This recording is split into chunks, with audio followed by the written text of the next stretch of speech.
Chapter 10. The Letter from L.L. The following morning after breakfast, Sir Henry called me into his study. Barrymore considers he has a grievance. He thinks that it was unfair on our part to hunt his brother-in-law down when he, of his own free will, had told us the secret. I may have spoken too warmly, and if I have, I'm sure I beg your pardon. At the same time, I was very much surprised when I heard you two gentlemen had been chasing Selden. The poor fellow is enough to fight against without my putting more upon his track. If you had told us of your own free will, it would have been different. But you only told us, or rather your wife only told us, when it was forced from you. I didn't think you would have taken advantage of it. Indeed, I did not. The man's a public danger. There are lonely houses scattered all over the moor. Look at Mr. Stapleton's house, for example, with no one but himself to defend it. He'll break into no house, sir. I give you my solemn word upon that. In fact, he will never trouble anyone in this country again. In a few days, the necessary arrangements will have been made, and he will be on his way to South America. Oh, you can't tell on him without getting my wife and me into trouble. I beg you, sir, to say nothing to the police. What do you say, Watson? If he were safely out of the country, it would relieve the taxpayer of a burden. Then I guess we are aiding and abetting a felony. Oh, God bless you, sir, and thank you from my heart. He would have killed my poor wife had he been taken again. There's an end to it. You've been so kind to us, sir, that I should like to do the best I can for you in return. I know some things, Sir Henry, and perhaps I should have said it before, but it was a long time after the inquest that I found out. It's about poor Sir Charles's death. What is it? I know why he was at the gate at that hour. It was to meet a woman. To meet a woman? Yes, sir. And the woman's name? I do not know the name, sir, but her initials were L.L. How do you know this, Barrymore? Well, Sir Henry, your uncle had usually a great many letters, but that morning, as it chanced, there was only one, so I took the more notice of it. It was from Coombe Tracy, and it was addressed in a woman's hand. Go on. Well, sir, I thought no more of the matter. Only a few weeks ago, my wife was cleaning out Sir Charles's study. It had never been touched since his death. And she found the ashes of a burned letter in the back of the grate. The greater part of it was charred to pieces, but one little slip, the end of a page, hung together. It seemed to us to be a postscript, and it said, "Please, please, as you're a gentleman, burn this letter and be at the gate by 10 o'clock. Beneath it were signed the initials L.L. Have you got that slip? No, sir. It crumbled all to bits after we moved it. Had Sir Charles received any other letters in the same writing? I took no particular notice of his letters. They should not have noticed this one, only it happened to come alone. I cannot understand, Barrymore, how you came to conceal this important information. Well, sir, to rake this up couldn't help our poor master, and it's well to go carefully when there's a lady in the case. You thought it might injure his reputation? Well, sir, I thought no good could come of it. But now you've been so kind to us, and I feel as if it would be treating you unfairly not to tell you all I know about the matter. Oh, very good, Barrymore. You can go. That evening I took a walk back to the Black Tor to where previously I'd seen the tall, thin man. But there was no one to be seen. As I walked back, I was overtaken by Dr. Mortimer, driving in his dog cart. He insisted upon giving me a lift homeward. By the way, Dr. Mortimer, I suppose there are a few people living within driving distance of whom you do not know. Hardly any, I think. Can you tell me then the name of any woman whose initials are L.L.? Well, there are a few gypsies and labouring folk for whom I can't answer, but, wait a bit, though. There is a Laura Lyons, but she lives in Coombe Tracy. Who is she? Well, she's Franklin's daughter. What? Old Franklin the Crag? Exactly. She married an artist named Lyons, who came sketching on the moor. He proved to be a blackguard and deserted her. Her father refused to have anything to do with her because she had married without his consent. How does she live? Well, a story got about, and several of the people here helped to enable her to earn an honest living. Stapleton did for one, and Sir Charles for another. I gave a trifle myself. It was to set her up in a typewriting business. Chapter 11. The Man on the Tor. I told Sir Henry my findings, and we agreed that I would interview Mrs. Lyons alone, as the less formal the interview, the more information we might obtain. I had no issues in locating her rooms, and as I entered, I found Mrs. Lyons sat before a Remington typewriter. Can I help you? My name is Dr. John Watson. I have the pleasure of knowing your father. It is not a pleasure we share. If it were not for the late Sir Charles Baskerville and some other kind hearts, I might have starved for all my father cared.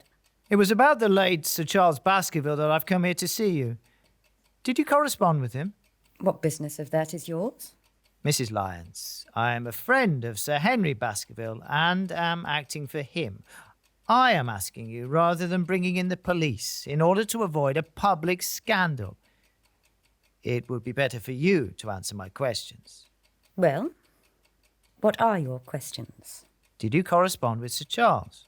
I certainly wrote to him once or twice to acknowledge his delicacy and his generosity. Have you ever met him? Once or twice. When he came to Coombe Tracy. He was a very retiring man, and he preferred to do good by stealth. But if you saw him and wrote to him so seldom, how did he know enough about your affairs to be able to help you? There were several gentlemen who knew my sad history and united to help me. One was Mr. Stapleton. He was exceedingly kind, and it was through him that Sir Charles learned about my affairs. Did you ever write to Sir Charles asking him to meet you? Certainly not. Not on the very day of Sir Charles's death? No. Surely your memory deceives you. I could even quote a passage of your letter. It ran, "Please, please, as you are a gentleman, burn this letter and be at the gate by 10 o'clock. Is there no such thing as a gentleman? Sir Charles did burn the letter, but sometimes a letter may be legible even when burnt. You acknowledge now that you wrote it. I wished him to help me. I believed that if I had an interview, I could gain his help, so I asked him to meet me. But why at such an hour? Because I had just learned that he was going to London the next day and might be away for months. But why a rendezvous in the garden instead of a visit to the house? Do you think a woman could go alone at that hour to a bachelor's house? Well, what happened when you did get there? I never went. Mrs. Lyons! I swear it to you on all I hold sacred. Something intervened to prevent my going. What was that? It is a private matter. I cannot tell it. Mrs. Lyons, why were you so pressing that Sir Charles should destroy your letter?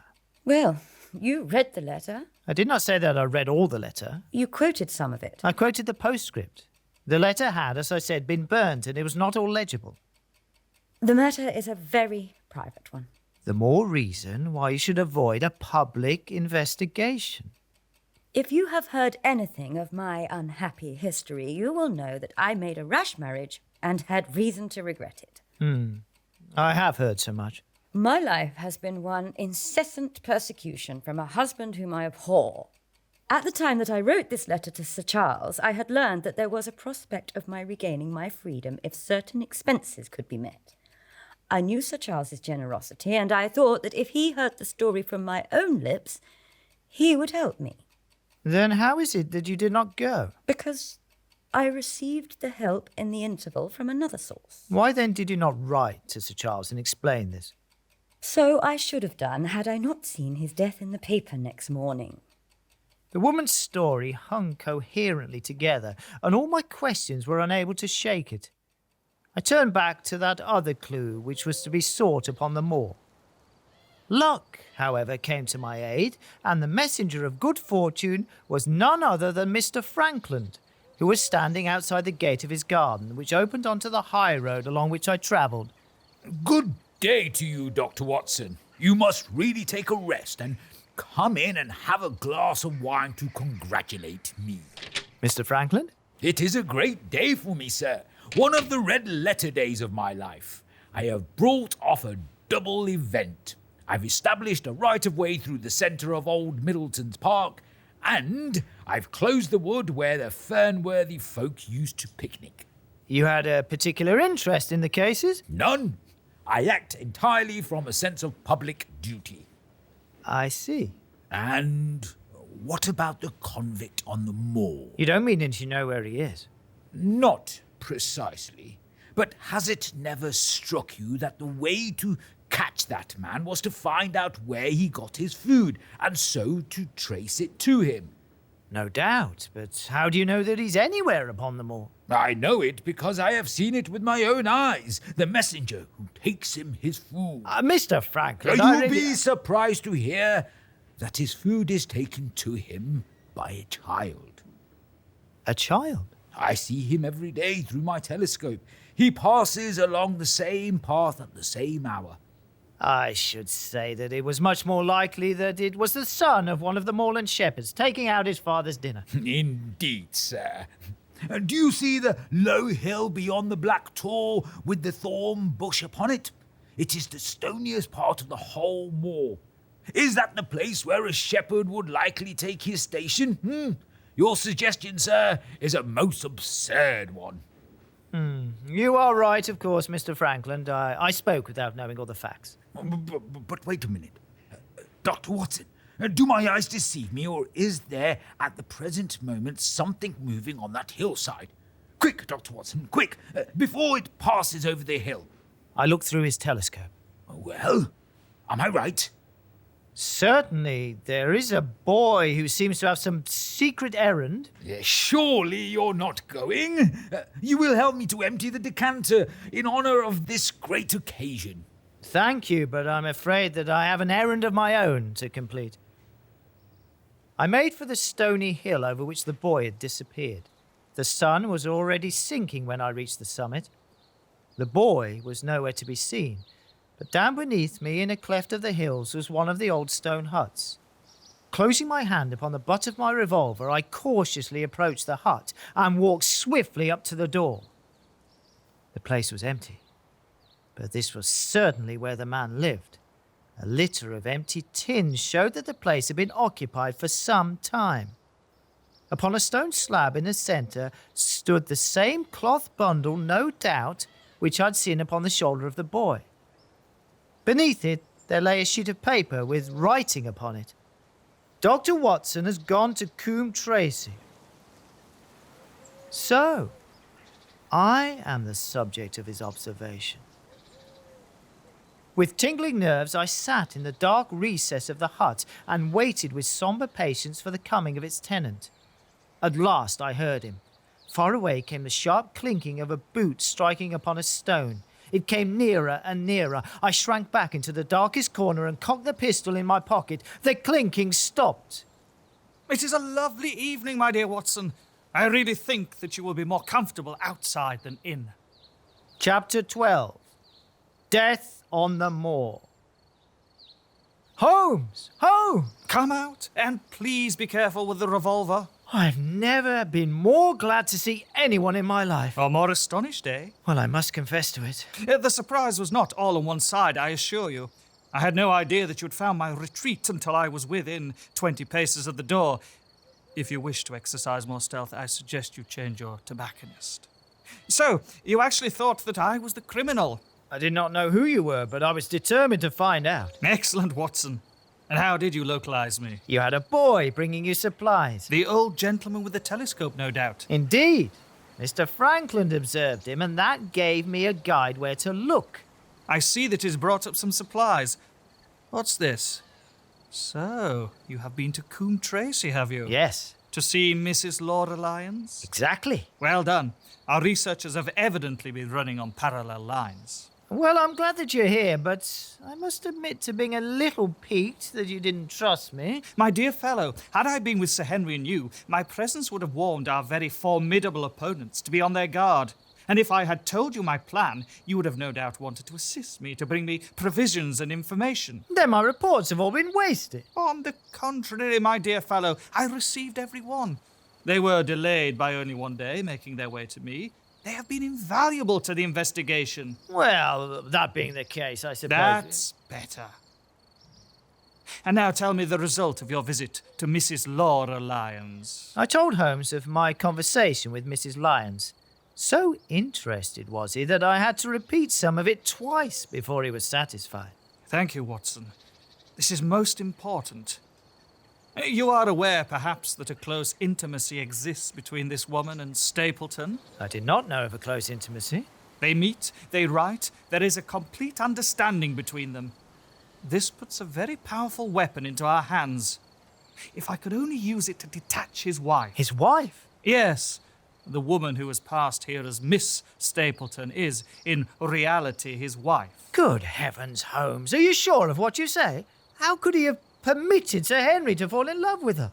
Because he foresaw that she would be very much more useful to him in the character of a free woman. It is he, then, who is our enemy, who dogged us in London. So I read the riddle. And the warning, it must have come from her. Exactly. But are you sure of this, Holmes? How do you know that the woman is his wife? Because he forgot himself and told you a true piece of autobiography upon the occasion when he first met you, and I dare say he has many a time regretted it since. A little investigation showed me that a school in the north of England had come to grief under atrocious circumstances, and that the man who owned it, the name was of course different, had disappeared with his wife. The descriptions agreed. When I learned that the missing man was devoted to entomology, the identification was complete. So where does Mrs. Laura Lyons come in? Before your interview, I did not know about her projected divorce.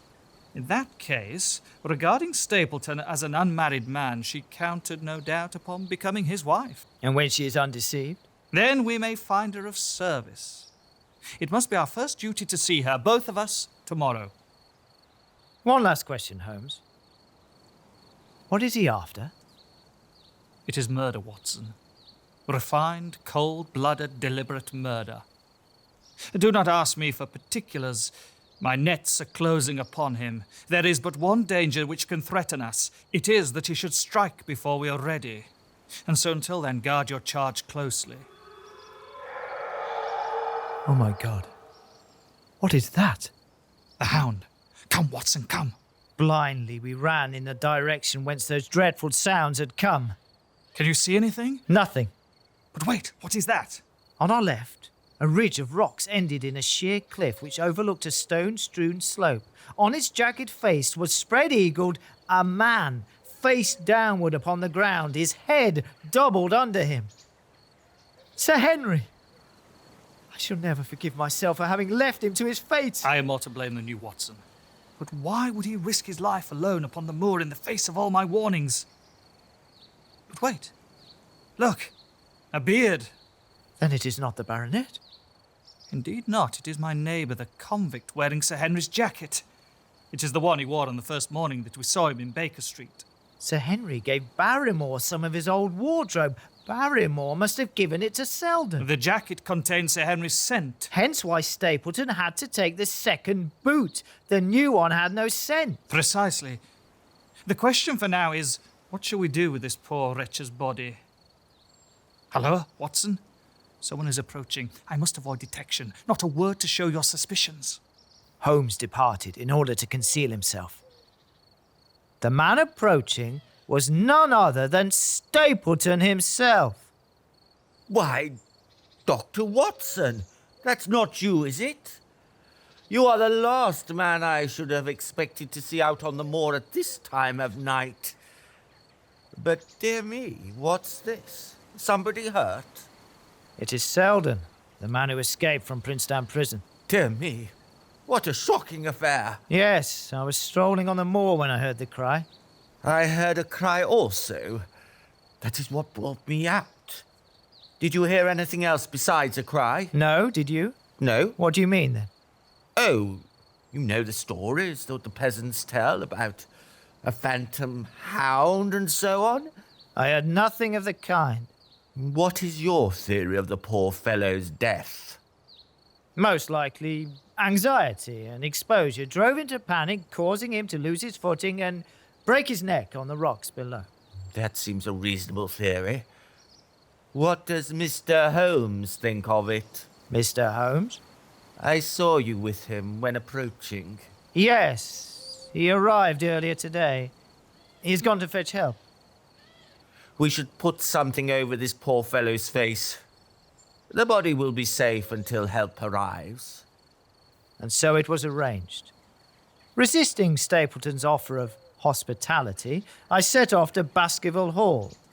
Holmes rejoined me en route. I told him what had passed.